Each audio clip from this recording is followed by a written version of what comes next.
Hello दोस्तों, कैसे हैं आप सब। हमारी कहानियां देखने के लिए हमारे चैनल को सब्सक्राइब कीजिए और हाँ, बेल आइकॉन पर क्लिक करना मत भूलिएगा।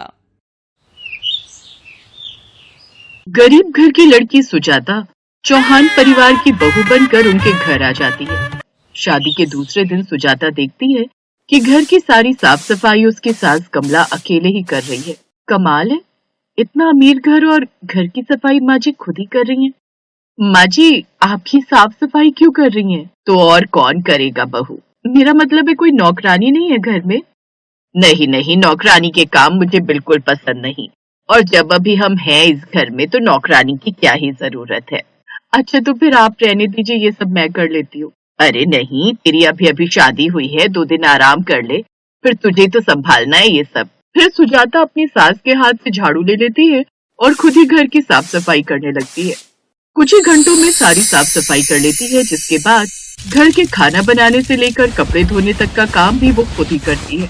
ये देख साधना मनी मन खुश होती है। सभी लोग खाने की टेबल पर बैठकर खाना खाते हैं।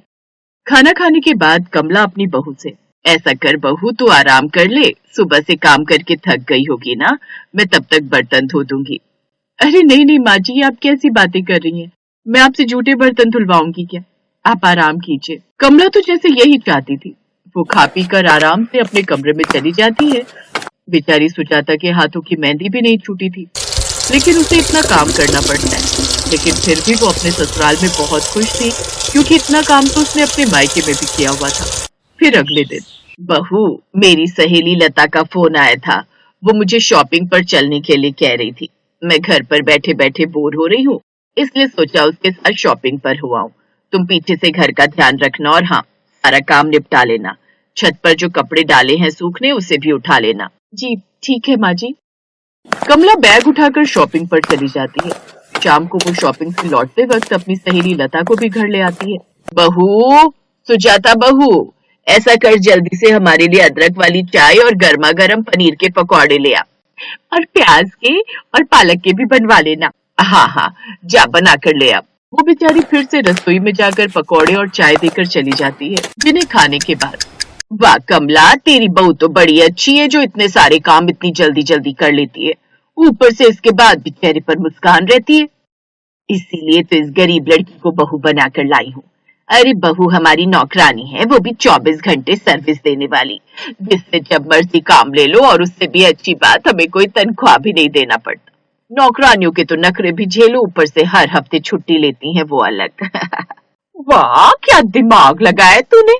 अब मुझे देख, जब से बहू आई है आराम से रहती हूँ, सारा काम यही करती है, और मैं तो महारानियों वाली जिंदगी जीती हूँ। पर्दे के पीछे खड़ी सुजाता ये सब सुन लेती है। उसकी आंखों में आंसू आ जाते हैं, लेकिन अब वो कुछ कह नहीं पाती और चुपचाप अपने कमरे में जाकर रोने लगती है। ऐसे कुछ दिन बीत जाते हैं। फिर एक रोज, सुजाता, ये देखो मैं तुम्हारे लिए ये अंगूठी लाया हूँ। लेकिन इसकी क्या जरूरत थी जी? जरूरत कैसे नहीं थी, मेरी पत्नी इतना कुछ करती है इस घर के लिए, तो मेरा भी तो अपनी पत्नी के लिए कुछ फर्ज बन। सुजाता बहुत खुश होती है। ऐसे कुछ दिन बीत जाते हैं। सुजाता अब घर की सारी जिम्मेदारियां अकेले ही संभालती, लेकिन कभी उफ तक नहीं करती। ऐसे ही वक्त बीतता है। एक रोज अचानक सुजाता चक्कर खाकर गिर पड़ती है। पीयूष डॉक्टर को फोन करता है। डॉक्टर उसका चेकअप करता है तो पता चलता है कि वो माँ बनने वाली है। सुजाता, अब तुम काम नहीं करोगी, अब तुम बस आराम करो, अब हम काम वाली रख लेंगे। नहीं नहीं, उसकी क्या जरूरत है। जब मैं प्रेग्नेंट थी तब भी मैंने सारे घर का काम खुद ही किया था, और कब काम करते करते मुझे दर्द हुआ और मुझे बच्चे भी हो गए, मुझे पता ही नहीं चला। लेकिन माँ, तब की बात अलग थी, मैं सुजाता को लेकर रिस्क नहीं ले सकता, और अब तुम भी इस बुढ़ापे में कितना काम अकेले करोगी। हाँ ये भी है, अब मुझसे तो नहीं होते ये घर के काम काज, और काम वाली रखोगी तो वो पैसे भी लेंगी। पीयूष बेटा, मैं सोच रही हूँ रितेश की शादी करवा देते हैं, कुछ दिन तो एडजस्ट हो जाएगा, लेकिन कल को बहू के साथ अस्पताल में भी तो कोई चाहिए ना। अब कमला के आगे कहाँ किसी की चलती। आखिरकार अब वो अपने छोटे बेटे के लिए लड़की देखना शुरू कर देती है। लेकिन फिर एक रोज, माँ, मैं अंजना से प्यार करता हूँ और उसी से शादी करूंगा। ठीक है, जिससे शादी करनी है कर, लेकिन उसे चलना मेरे कहे अनुसार ही होगा, ये नहीं कि वो अपनी मनमानी करे। अब रितेश और अंजना की शादी हो जाती है। शादी के अगले दिन, छोटी बहू, ये कोई टाइम है उठने का? सुबह के 7 बज रहे हैं, अब जल्दी से जाओ और नहाकर रसोई में खाने की तैयारी करो, फिर साफ सफाई और बर्तन भी है। लेकिन बर्तन झाड़ू पोछे के लिए तो कोई नौकरानी होगी ना माँ जी, इतना बड़ा घर है। नहीं, हमारे यहाँ कोई काम वाली नहीं है, खुद ही घर का काम करते हैं। चलो अब नाश्ता बना लो। अंजना मायूस होकर रसोई में काम पर लग जाती है। फिर घर के कामकाज में वो थक जाती। उफ, कभी कभी तो समझ ही नहीं आता मैं बहुरानी हूँ या नौकरानी। हाँ, रितेश को बोलती हूँ एक काम वाली रखने के लिए। नहीं, कोई जरूरत नहीं है। अरे तुम सारा दिन पड़े पड़े घर में क्या करोगी, तुम ही घर का काम करोगी। अब अंजना को ही घर का काम करना पड़ता है। कुछ ही दिन में वो बुरी तरह थक जाती है और एक रोज थकावट के मारे उसे तेज बुखार हो जाता है और वो चक्कर खाकर गिर जाती है। ज्यादा काम करने के कारण इन्हें थकान हो गई है और उसी के कारण इन्हें बुखार आ गया है। सबकी सेहत एक जैसी नहीं होती। फिर डॉक्टर के जाने के बाद माँ देखो, उसकी हालत अब उसके बस की नहीं है ये सब करने की। उसने कभी अपने घर पर काम नहीं किया। इतना छुई मुई बनाकर मत रख उसे। थोड़ी बड़ी बहू, तू ही घर का काम संभाल, इसके बस की बात तो है नहीं। और अपने समय पर मैं भी 9 महीने का बच्चा पेट में लेकर घर का काम काज करती थी, तभी तो मेरे बच्चे इतने फुर्तीले हैं। तू भी पूरा काम करा कर, नहीं तो बच्चा आलसी होगा। जी ठीक है माँ जी। अब सुजाता घर के काम करने लगती है। एक रोज वो भारी भारी बर्तन उठाकर धोने लगती है, लेकिन तभी उसे तेज दर्द उठता है और वो जोर जोर से चिल्लाने लगती है। उसकी आवाज सुनकर अंजना भागी भागी रसोई में आती है। तभी घर वाले उसे अस्पताल ले जाते हैं। भारी काम करने के कारण ऐसा हुआ है। वो तो शुक्र है कि इनका बच्चा बच गया। जरा सी देर और हो जाती तो बच्चे और माँ दोनों की जान जा सकती थी। उस दिन के बाद कमला को अपनी गलती का एहसास होता है और अब वो कभी भी अपनी बहुओं को नौकरानी नहीं समझती। अब वो अपने घर में काम वाली भी लगवा लेती है ताकि उसकी बहुओं को किसी भी तरह की कोई परेशानी ना हो।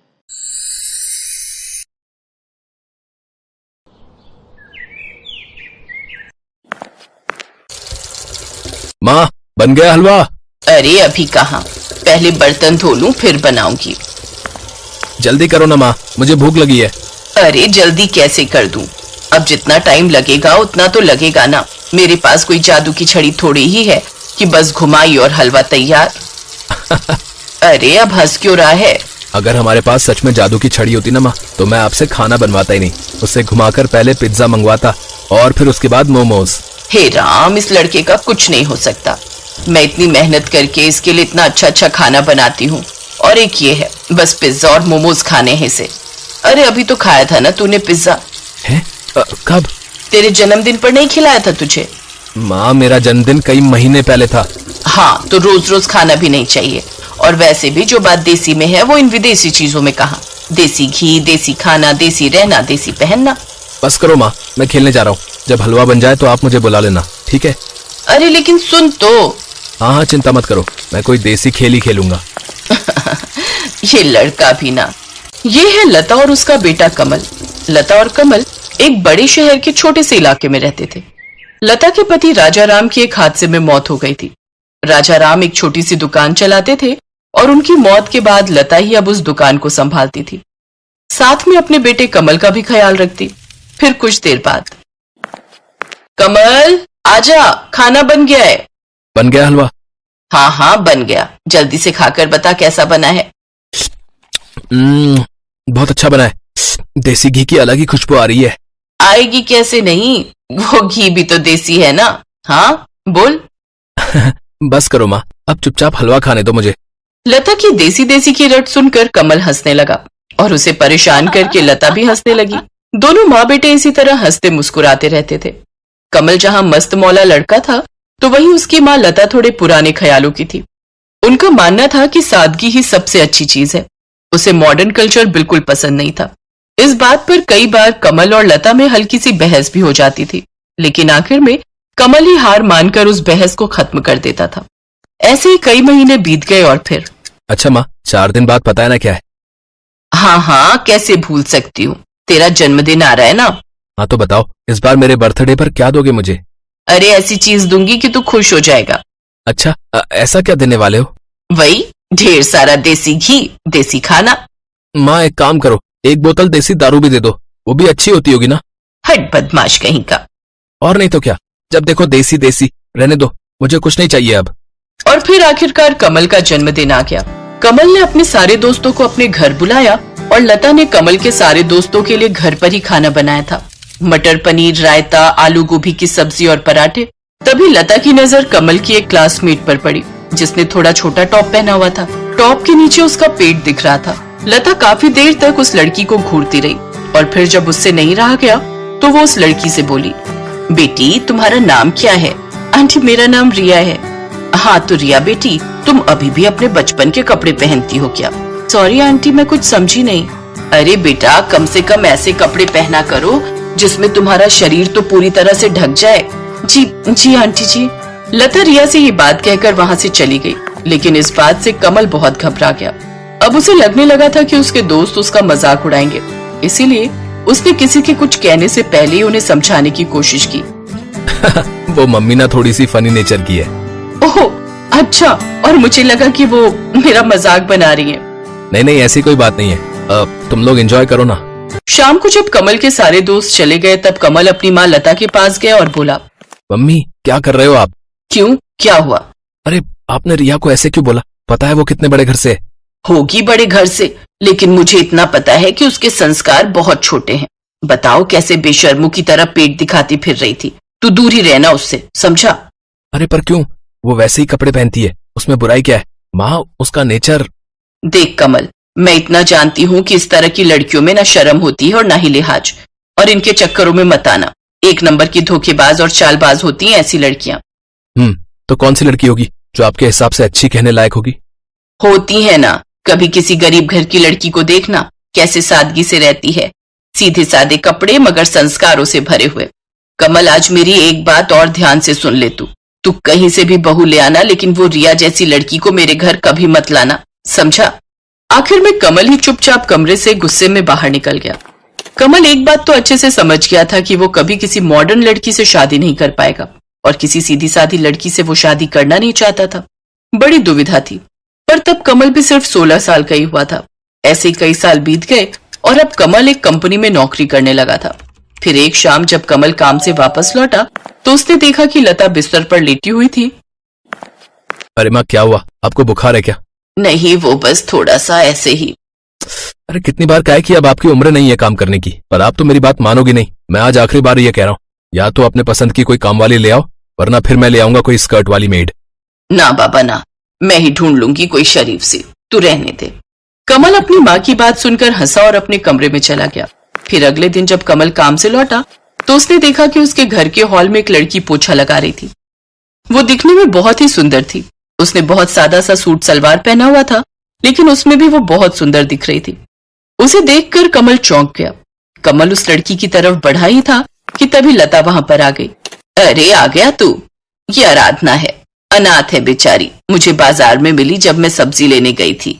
इसका कोई नहीं है, मैंने तो इसे साफ साफ कह दिया है कि यहाँ तीनों टाइम खाना मिलेगा और 5,000 रुपए की पगार भी, तो आज से ये यहीं रहेगी, ठीक है ना? हाँ, अब जब आपने कह दिया तो ठीक है। अच्छा माँ, मैं बहुत थक गया हूँ, मैं नहाने जा रहा हूँ। आराधना के आने से लता को बहुत आराम मिल गया था। आराधना ने आते ही घर का सारा काम संभाल लिया। वो दिन भर घर का काम करती, वो कमल और लता के लिए अच्छा अच्छा खाना बनाती और फिर एक दिन, एक बात बोलूं आराधना? जी आंटी बोलिए। एक तो तुम मुझे ये आंटी मत बोला कर, इसमें अपनापन नहीं आता। तुम चाहो तो मुझे माँ जी बोल लो। जी माँ जी। हाँ अब ठीक है। पता है जितना अच्छा तुम काम करती हो ना, और जितना अच्छा खाना बनाती हो, उतने के लिए तो कोई तुम्हें दुगने पैसे दे देगा। जानती हूँ माँ जी, पर आप चिंता मत करिए, मैं आपको छोड़कर कहीं नहीं जाऊंगी। ऐसे ही कई दिन बीत गए। अब तो आराधना लता और कमल के घर की सदस्य जैसी हो गई थी। उसके बिना घर का कोई काम ही नहीं होता था। फिर एक शाम जब लता घर के मंदिर में दिया जलाने के लिए माचिस ढूंढ रही थी, तभी उसे कहीं से कुछ हल्की आवाज महसूस हुई। वो उस आवाज की तरफ गई तो उसने देखा कि वो आवाज आराधना की उस पोटली से आ रही थी जो वो हर रोज अपने साथ लाया करती थी। लता ने उस पोटली को खोलकर देखा तो उसमें एक बहुत ही महंगा फोन रखा था जो वाइब्रेट कर रहा था, क्योंकि उस पर किसी का फोन आ रहा था। ये देखकर लता के होश उड़ गए। तभी आराधना वहाँ पहुँच गई और जैसे उसने लता के हाथ में फोन देखा तो वो बुरी तरह से घबरा गई। ये फोन तुम्हारा है? जी माँ जी। वो अच्छा, मतलब चोरी का है, तो तुम एक चोर हो। कमल जल्दी धरा बेटा। क्या हुआ माँ? ये देख, जिस पर हमने इतना भरोसा किया, जिसे काम दिया, अपने घर में रखा, वो एक चोर निकली। देख इसकी पोटली से कितना महंगा मोबाइल निकला है। जल्दी से बता दे आराधना, ये कहाँ से चुराया वरना अभी पुलिस को बुला लूंगी मैं। माँ जी, ये फोन मेरा ही है। इतना सुनते ही लता को गुस्सा आ गया और उसने आराधना के गाल पर एक जोरदार तमाचा दे मारा।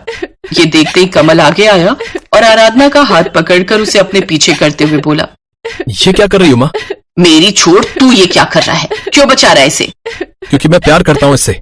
कमल के मुंह से ये बात सुनते ही लता हैरान रह गई और भड़कते हुए बोली, तू पागल हो गया है क्या?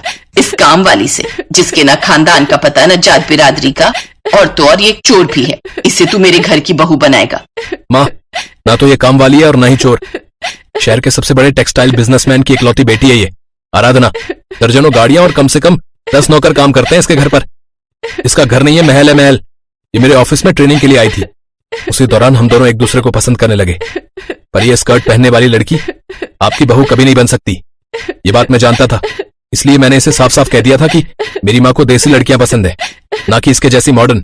पर इसने हार नहीं मानी। ये आपका दिल जीतना चाहती थी, मुझसे शादी करने के लिए आपको मनाने की कोशिश करना चाहती थी, और जब कुछ समझ में नहीं आया तो अनाथ बनकर ये महलों की रानी आपके घर की नौकरानी बन गई। माँ, आराधना चुपचाप कमल के पीछे खड़ी रो रही थी और लता बस एकटक उसे देखी जा रही थी।